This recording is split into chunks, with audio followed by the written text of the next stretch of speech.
What's up guys? In this video I'm going to be showing you guys how to use the best bands. First I'll show you how to operate the buckle and the bands, how to swap them out, and then I'm going to show you a few of my favorite exercises to do with them. So first thing you want to know is that when you have the buckle facing you, the button side, you want the smooth part of the inseam out, and then you'll see on the back side there's the stitching, so that's how you know which way to insert it. So you'll see there's a little button on the back. What I do is I take out one side first, and then I put in the other side again with the smooth side of the inseam facing me.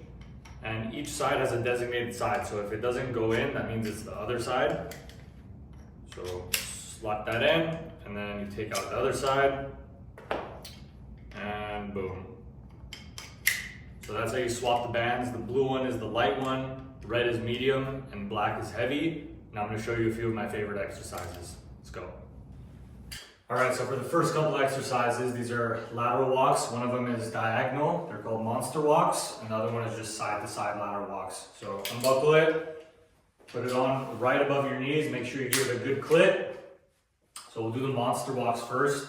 So if you have a yoga mat, basically step over the mat each time.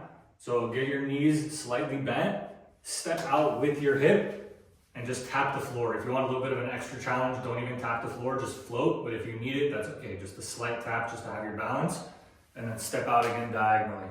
And diagonally back, and diagonally back. Forward, forward, back, back.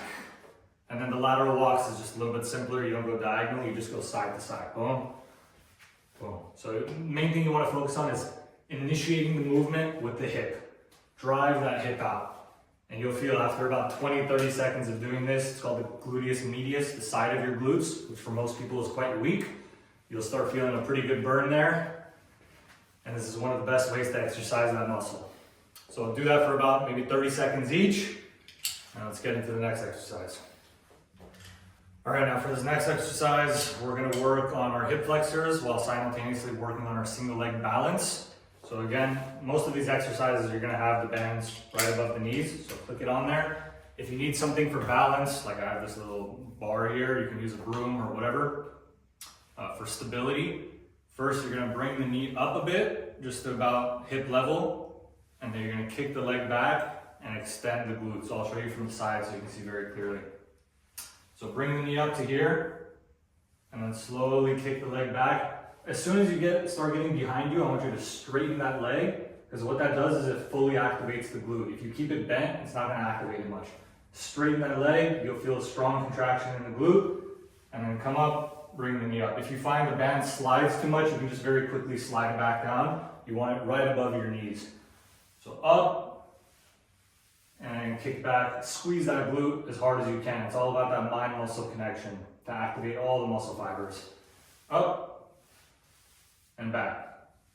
Again, you can do about 30 seconds on each side, and you'll feel a really good burn. This way you strengthen the gluteus maximus, which is the main part of your glutes, and you're also strengthening the hip flexors, which is gonna help a lot of you, especially if you have back pain. A lot of it comes from tight and weak hip flexors, and this does a good job of strengthening them. Let's get into the next exercise. All right, for this next one, we're gonna be doing what's called glute bridges. So again, right above the knees, give it a good click.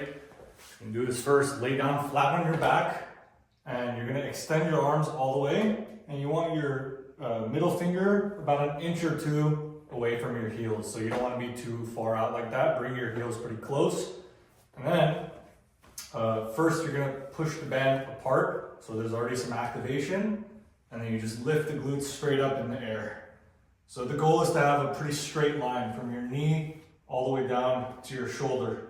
So you can start off with first a 10-second hold, not moving, keeping the knees pushing out to get that maximum activation on the glute medius and the glute maximus. And then after you've held it for about 10 seconds, you can do 10 to 20 reps, depending on your fitness level. Some of you are gonna start feeling the burn after 10, some of you might need 20 or 30 reps. So you come all the way down, touch your butt on the ground, and then lift up and give a maximal squeeze on your glutes. Down, up, and then whenever you feel pretty toast, hold it for another 10 seconds or so, really push the knees apart, lift the glutes up and the knees apart at the same time.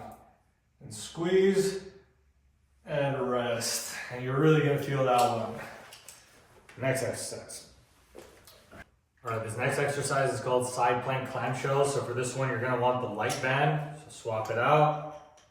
Boom, see, so it's the wrong side. Other side real quick. Boom. So, to set yourself up for this one, put the bands on right above the knees. And what you're gonna do is get into a side plank. So you're gonna put your forearm on the ground. You want a straight line from your knee to your shoulder, so you don't want to be like this with a bent hip. You push the glutes forward, so you're in a straight line. And then very simply, you're going to keep your heels and toes together, bring your knees together, and then open up and hold. Bring it in slow, and open up fast and hold. So this way you're getting some oblique work, and again, we're working on that external rotation on the gluteus medius, which again is a very weak muscle for most people and contributes to a lot of hip pain and back pain. So you'll find that the stronger that you get in this muscle, the more solid you're going to feel in your body and the less pain you're going to have. So you want to do about 10 to 15 reps on each side, and then to switch, you just simply turn around and do the other side.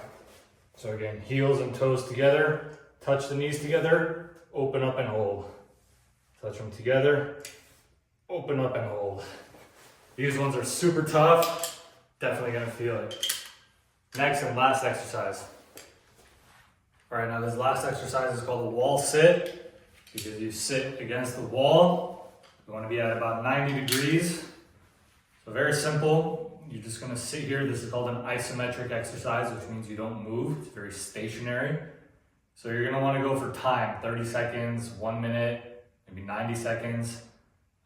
Sometimes if you need a quick break, you can stand back up for a few seconds, let some of that tension release, and get back down. And it's all up to you how much you want to push yourself. You'll find after a few seconds, your legs might start shaking. This is one of the best exercises you can do. Just make sure you vacuum your stomach back so your back is smashed flat against the wall. And then just have a slight external rotation, which will activate, again, your glute medius. And this is a very good exercise for strengthening the quads too. So again, very simple, just focus on your breathing, try to stay calm amidst the pain. And that's it, wall sits. And that's it for this video. Hope you enjoyed. See you in the next one.